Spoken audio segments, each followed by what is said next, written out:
Hey guys, welcome back to the channel, and today I'm about to transplant these two red mangroves into a bigger container because there are many reasons why I need to transplant these two. One reason is because here in the hot Florida sun, a container like this just isn't holding the water uh, long enough. It's because this ceramic container is so short, it's drying up a lot faster, and I'm going to be transplanting it into a bigger container here. I used this for my first mangrove that I ever had, but I killed it accidentally because of when you buy mangrove seedlings online, chances are they were probably grown in salt water, and if mangroves can grow in, excuse me, let this plane fly overhead.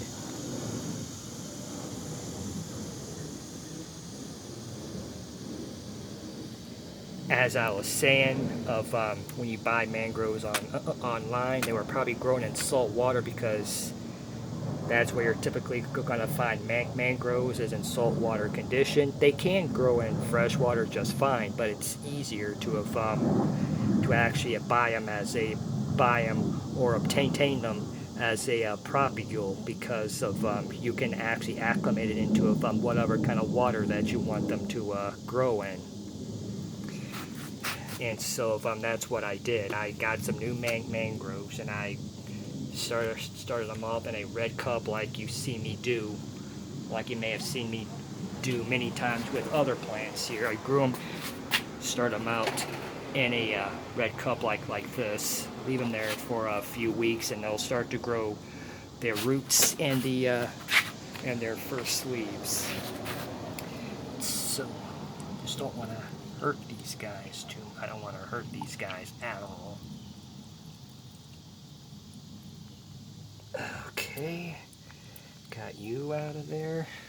Hey, hello there.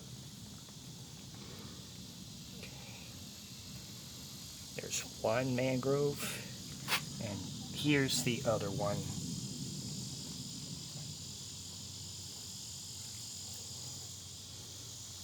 Okay.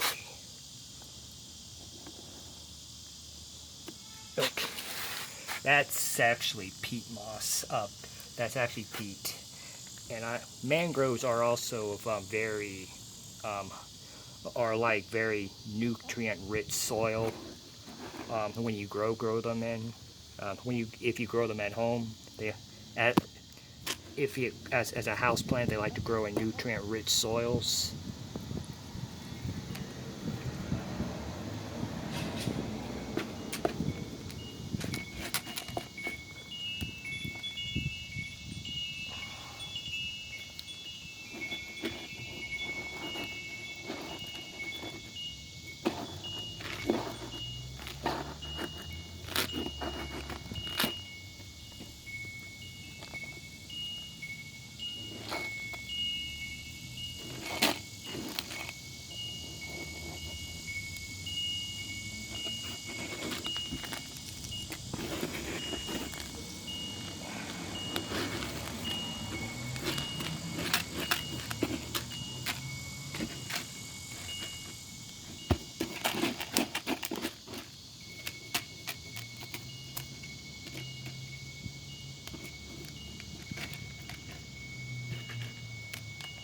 Maybe use some of this peat to fill in.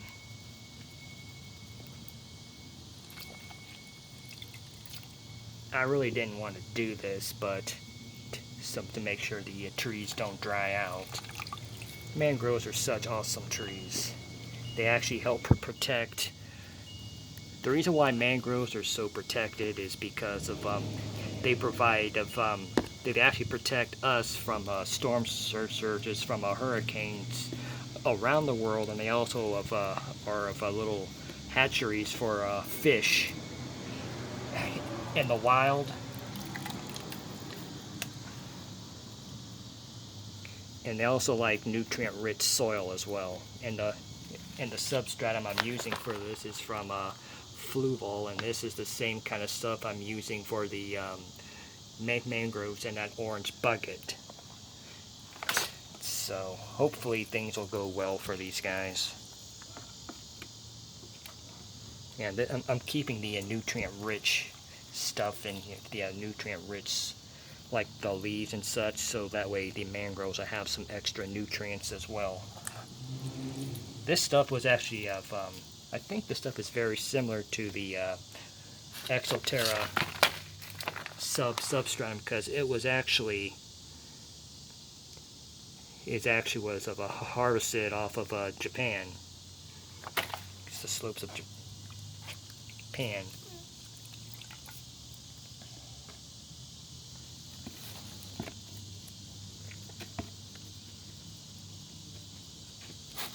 One day I'd like to get these, to acclimate these guys to to brackish or salt water, but now's not the time to do it.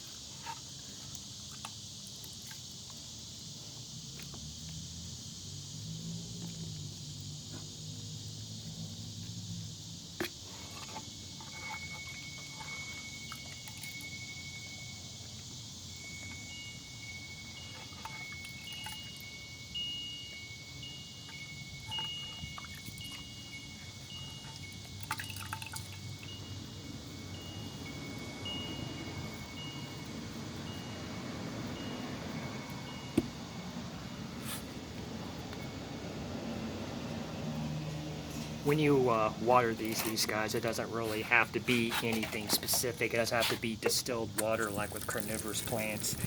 This water in this watering can is just water from the tap, so it's from the spigot out here. It's just regular tap water.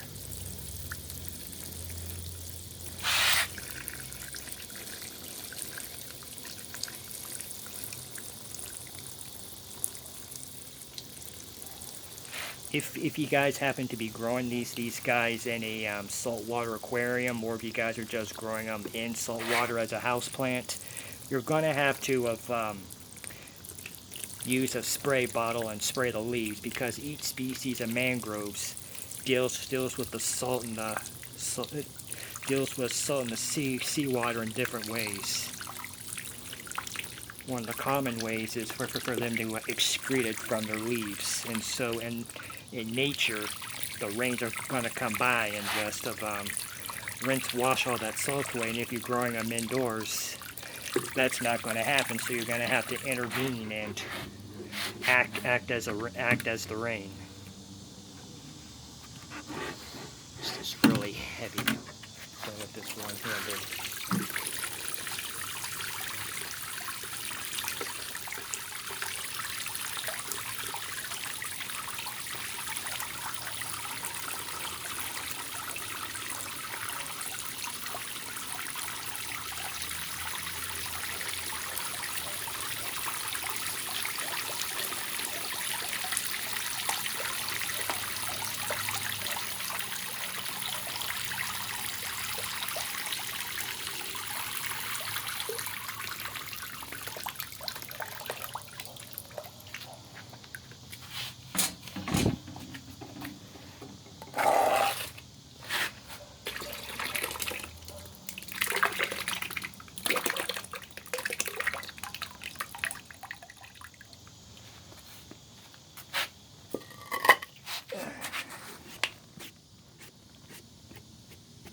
I'm gonna have to take this and put this back on the back on the porch out back, so that way it can get all the sun that it needs.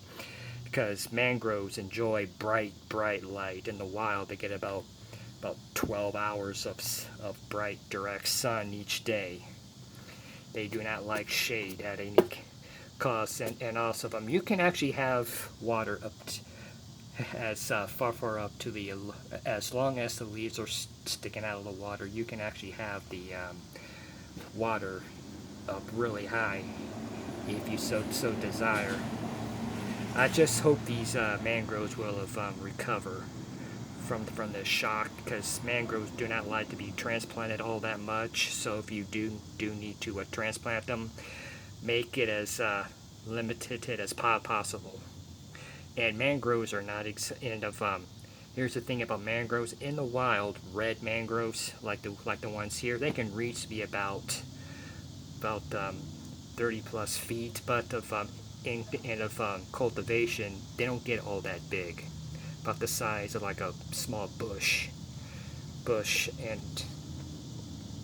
and also and the bigger the pot, the bigger the plant. And so if you want a good sized plant, you're going to need to put them in a good sized container, and if you want them small, a smaller container. So if you happen to like this video, give me a thumbs up, like, subscribe, share, and I'll see you next time.